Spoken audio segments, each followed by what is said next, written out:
Hello dear student, कैसे हो आप सभी लोग। मैं हूं डीआरएक्स दिवेश पाल और हम लोग पढ़ रहे हैं प्रोटिस्टा जगत। तो पहले की क्लास आपने अटेंड नहीं की हो तो आप जाके अटेंड कर लो, और अगर आप रेगुलर अटेंड कर रहे हो तो आपको पता होगा कि हम लोगों ने जो है प्रोटिस्टा के 2 टाइप पढ़ चुके हैं। आज हम लोग तीसरा टाइप पढ़ने वाले हैं, यूग्लिनॉइड। सुनहरे सवाल क्या होते हैं, लाल डाइनोफ्लैजिलेट्स क्या होता है, लाल तरंगे समुद्र में कब निकलती है, सारी बातें कर चुके हैं हम लोग। आज हम लोग देखने वाले हैं यूग्लिनॉइड। तो चलो स्टार्ट करते हैं। सबसे पहली बात तो ये कि मैं टिक्कॉम नहीं चलता हूँ, कि गाना आपने सुना है। तो पहली बात तो ये कि यूग्लिनॉइड जो है अधिकांश, ये जो है यूग्लिनॉइड की बात करते हैं। इसको पोलियो हो गया, समझ जाना आप लोग। अधिकांश स्थिर स्वच्छ जल में जो है पाए जाते हैं। तो ये आपको याद रखना है कि यूग्लिनॉइड कहाँ पाए जाएंगे, अधिकांश स्थिर स्वच्छ जल में। स्वच्छ जल होगा साफ जल और एक जगह पे रुका हुआ, बहता हुआ नहीं, एक जगह पे रुका हुआ। इसके बाद हम लोग यहाँ पे बात करते हैं। तो यहाँ पे डायग्राम हम लोग देख लेते हैं, कैसा डायग्राम होता है।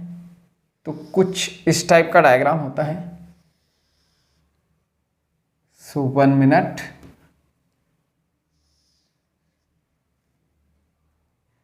झूं झूं झूं, और एक यहाँ से फ्लैजिला और एक निकल के ऐसा, ठीक है। तो इस टाइप से 2 फ्लैजिला इसमें देखने को मिलते हैं।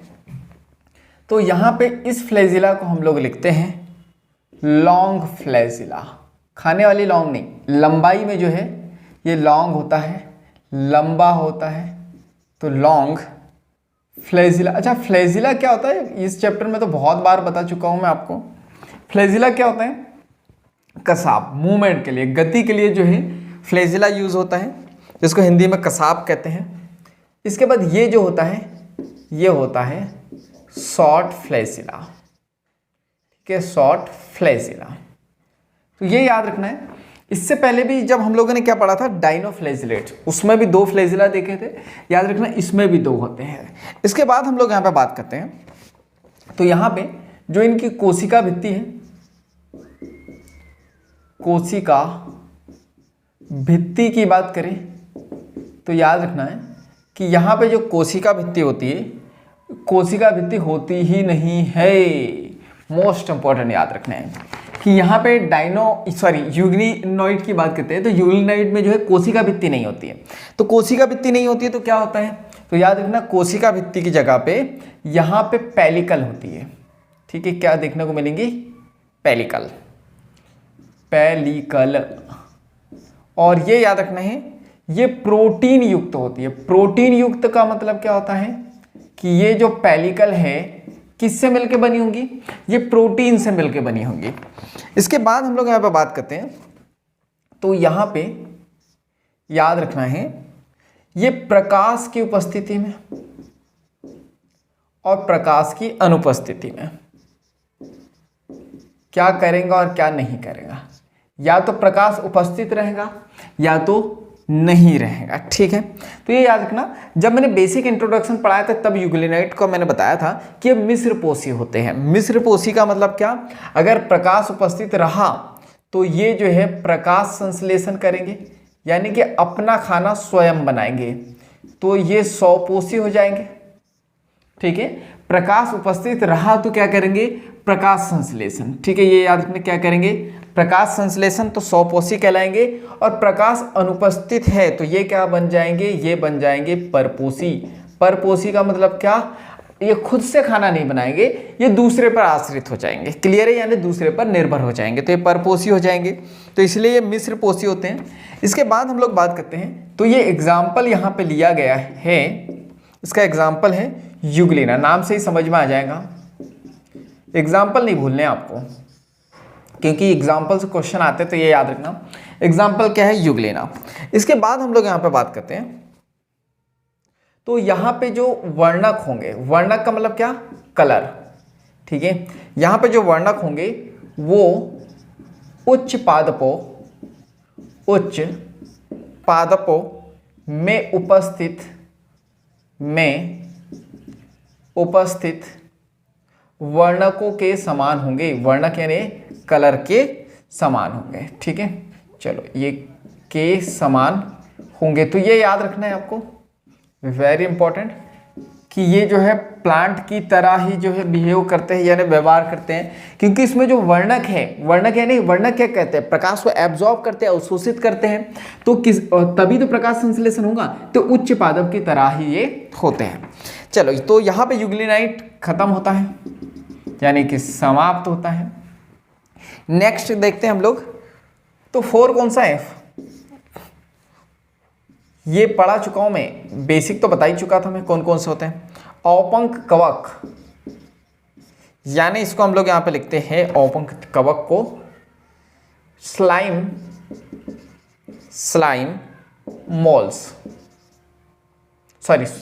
मोल्ड। तो ये जो है चौथा टाइप है किसका, प्रोटिस्टा का।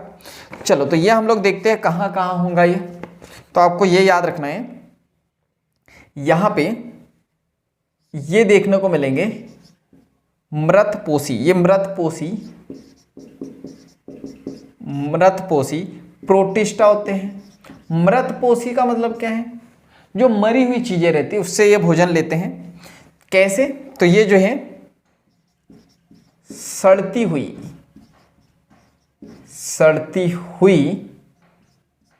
जो टहनियां रहती है, टहनियां समझ गए कि क्या होता है टहनियां, कमेंट्स करना जरा, टहनियां क्या होती है, हालांकि मैं तो बताऊंगा ही आपको टहनियां क्या होती है, कुछ लोगों को नहीं पता होगा। तो टहनियों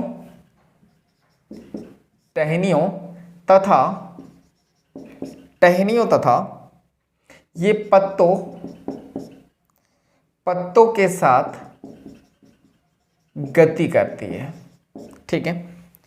और यहां पे क्या करती है फिर, जैविक पदार्थ का जो है भक्षण करती है। तो अब मुझे बताओ, मृतपोषी यानी मरी हुई चीजों से पोषण लेती है। सड़ती हुई टहनियां क्या होती है, पेड़ की टहनियां, कमेंट्स बॉक्स में मुझे बताओ आप कि टहनियां क्या होती है, क्योंकि कुछ लोगों को नहीं पता होगा, जिन लोगों को नहीं पता होगा उन्हें कमेंट चेक करना होगा, और जिन लोगों को पता है कमेंट्स में बताओ कि पेड़ की टहनियां किसे कहते हैं। देखो क्या होता है ना, पता सबको होता है, एक्सप्लेन किसी को करते नहीं आता है, तो मैं चाहता हूं कि आप एक्सप्लेन करना सीखो। कब तक के भागोगे, क्लासरूम में तो जब स्टेज पर बुलाया जाता है तो आपको डर लगने लग जाता है, नहीं मैं कैसे बताऊं, कम से कम घर पे बैठे बैठे तो आप कमेंट्स बॉक्स में बता ही सकते हो कि टहनियां क्या होती है, देखिए आपने, ठीक है। और पत्ती की बात करते हैं, तो पत्तों के साथ जैसे पत्ते सड़ेंगे, जैसी टहनियां सड़ते रहेंगी तो उसके साथ ये गति करते रहेंगे, यानी उनको खाते रहेंगे। और किसको खाते रहेंगे, जैविक पदार्थ, ठीक है। टहनियां और पत्ती जैसे जैसे सड़ती जाएंगी उनको खाते जाएंगे, ये उनका भक्षण करते जाएंगे और वृद्धि करते चले जाएंगे। इसके बाद हम लोग यहाँ पे बात करते हैं, तो ये कैसे जो है करते हैं, तो ये देखते हैं कैसे ग्रो करते हैं।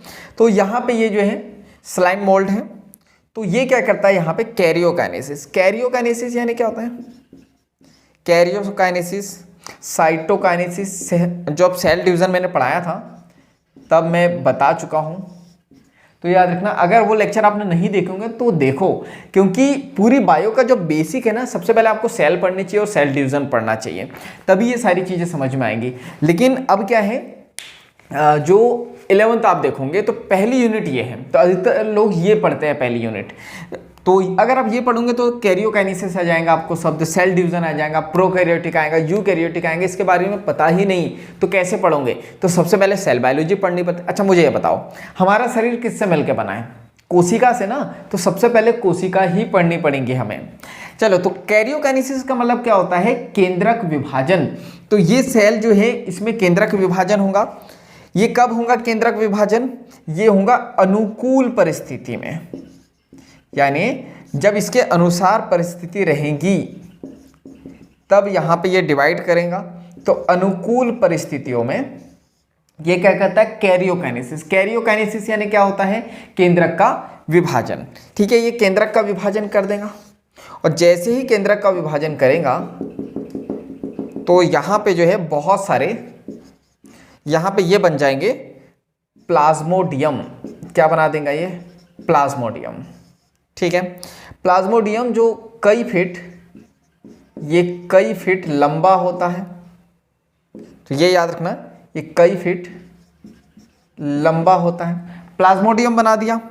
अब ये जो प्लाज्मोडियम है इसका ऐसे नहीं बनाते हम लोग, ये प्लाज्मोडियम जो है ऐसे बनाते हैं, थोड़ा सा सही लगेगा, गोल शेप, इतना भी गोल शेप नहीं होगा ना।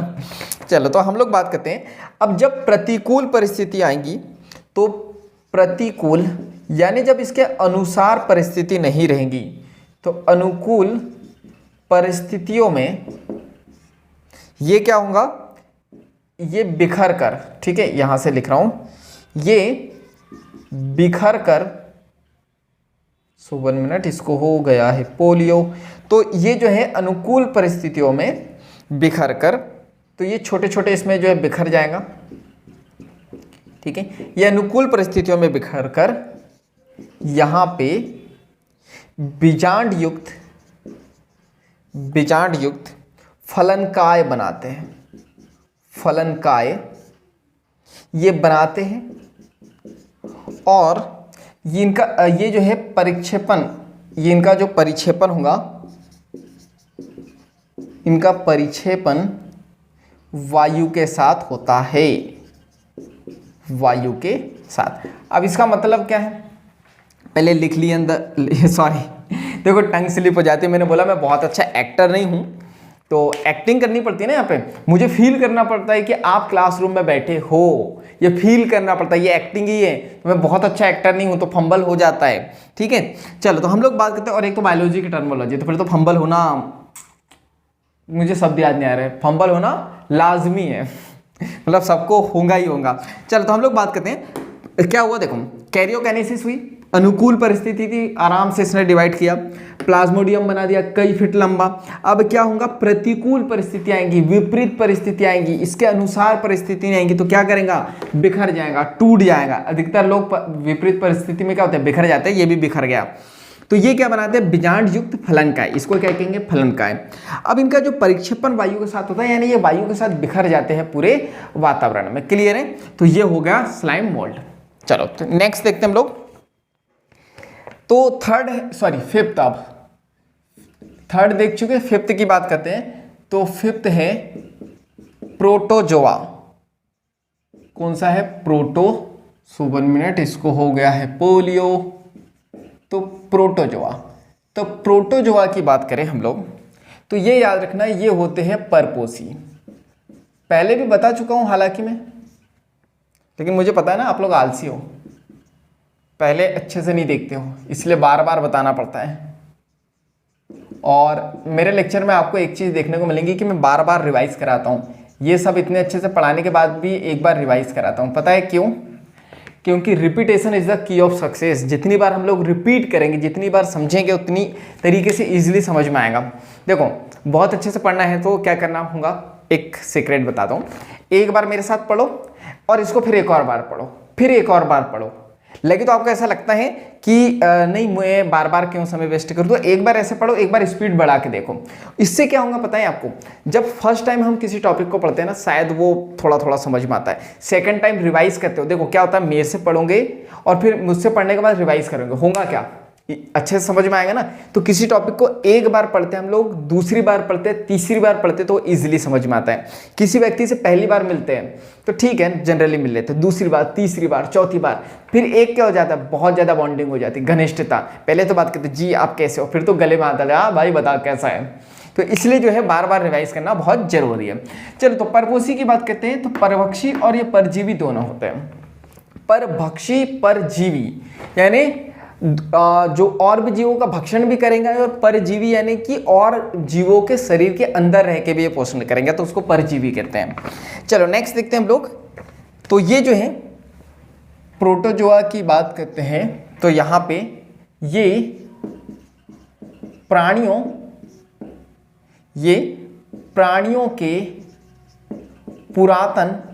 के पुरातन संबंधी होते हैं, संबंधी यानी रिश्तेदार, ठीक है। तो जो प्राणी है, दूसरे जो प्राणी है, बहुत पुराना इनका संबंध है। कैसे, तो वो देखोगे, वो ऐसे कि बहुत सारे रोग फैलाते हैं।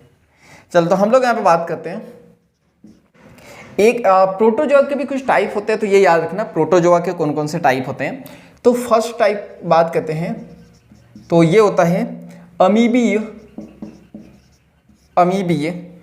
प्रोटोजोआ, ठीक है, कौन सा होगा, अमीबी प्रोटोजोआ।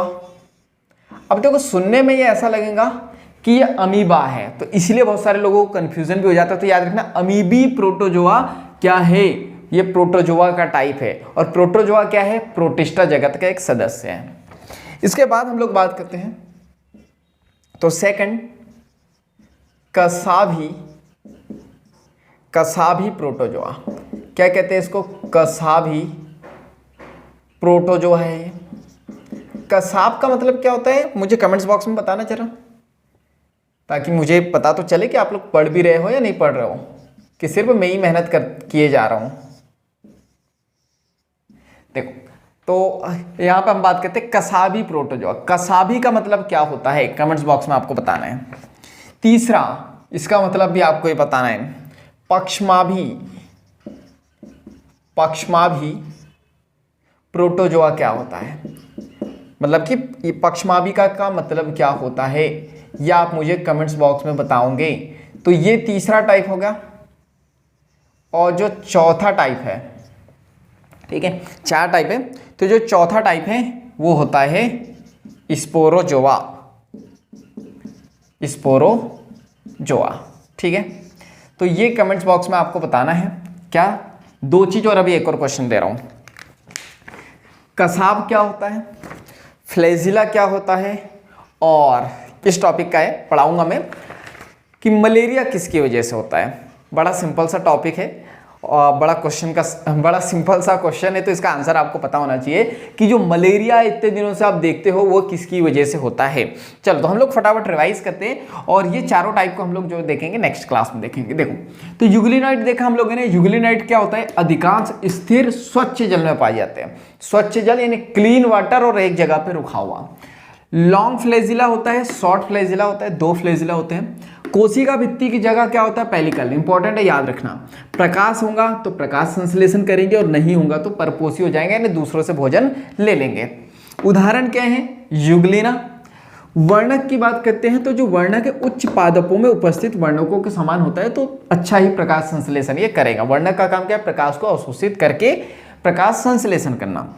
स्लाइम मोल्ड्स की बात करें, औपंख कवक, तो मृतपोषी प्रोटिस्टा होता है, तो ये सड़ती हुई टहनी, ये भी आंसर मैंने बोला है आपको कि इसका भी आंसर बताना है। टहनियाँ क्या होती हैं, टहनियाँ तथा पत्तों के साथ गति करते हुए करता है, यानी जैविक पदार्थ का भक्षण करता है।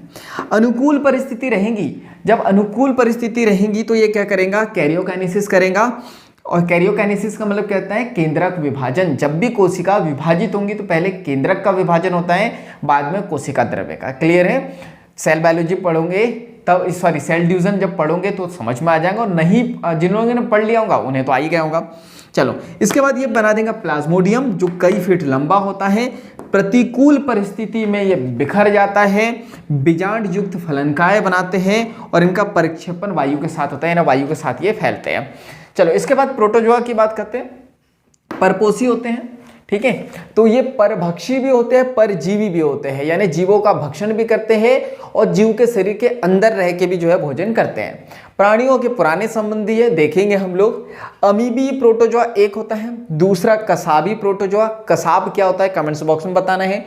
पक्षमाभी प्रोटोजोआ, पक्षमाभ क्या होता है कमेंट्स बॉक्स में बताना है। स्पोरोजोआ, मलेरिया कैसे होता है या किसकी वजह से होता है, कमेंट्स बॉक्स में बताना है। तो आज के लिए इतना ही। वीडियो को जल्दी से लाइक कर दो, मुझे कमेंट्स करके बताओ कि इस वीडियो से क्या सीखा है आपने, और अगर इस वीडियो से कुछ भी सीखा हो आपने तो कमेंट्स बॉक्स में आपको यस टाइप कर देना है। अगर क्लास समझ में आ रही हो, आपको ऐसा लगता है कि क्लास समझ में आ रही है, यूजफुल है, तो कमेंट्स बॉक्स में यस टाइप कर देना है, ताकि मुझे भी पता चले कि हाँ ये इस वीडियो से आपकी हेल्प हो रही है, ताकि मैं भी और वीडियो इस तरह बनाते रहूँ और कंटिन्यू क्लास लेते रहूँ।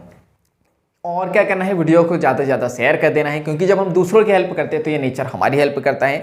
चैनल पर नए हो तो जल्दी से सब्सक्राइब कर दो, बेल आइकन को दबा दो, क्योंकि जब आप बेल आइकन को दबाओगे, और अभी आपने सब्सक्राइब, जिन लोगों ने सब्सक्राइब कर दिया और बेल आइकन को नहीं दबाया तो उनको नोटिफिकेशन नहीं आ रही होंगी, और नोटिफिकेशन नहीं आएंगी तो आपकी क्लास मिस हो जाएंगी। और मैं नहीं चाहता कि मैं नहीं चाहता कि आपकी कोई भी क्लास मिस हो, क्योंकि देखो मैं यहाँ पे जो है ना, ऐसा नहीं हो रहा कि आज मेरा मन हुआ कि अरे यार चलो आज मैं किंगडम पढ़ा देता हूँ, आज मैं सेल डिवीजन पढ़ा देता हूँ, आज मैं सेल बायोलॉजी, नहीं, मैं स्टेप बाय स्टेप पढ़ा रहा हूँ। कल 2 पॉइंट पढ़े थे हम लोगों ने, 2 टाइप पढ़े थे, आज तीसरा टाइप पढ़ रहे हैं। तो हम लोग स्टेप बाय स्टेप चल रहे हैं अकॉर्डिंग टू सिलेबस। तो आपकी कोई भी क्लास मिस नहीं होनी चाहिए। अगर हो गई क्लास मिस तो समझ में नहीं आएगा फिर आगे का। क्लियर है? तो कमेंट्स बॉक्स सॉरी जो बेल आइकन होता है, ठीक है, बेल आइकन को हिट करना ही करना है आपको, ताकि नोटिफिकेशन आपको समय पे मिल जाए। आप आराम से सोते रहते हो ना, ऐसे आलसी फैलाते रहते हो, नोटिफिकेशन आएंगे टक ने कि देव सर की क्लास स्टार्ट हो चुके था, आप नींद से जागोगे और बोलेंगे अरे चलो क्लास अटेंड करनी है आज, ताकि आपके ब्रेन को पता रहे कि क्लास लग चुकी है। चलो तो बाकी मिलेंगे हम लोग नेक्स्ट क्लास में, इस तरह हंसते हुए, मुस्कुराते हुए, लाइफ में आगे बढ़ते हुए, इस तरह जीवन का आनंद लेते हुए और कुछ नया नया सीखते हुए। जब तक के लिए thank you, bye bye and go for success.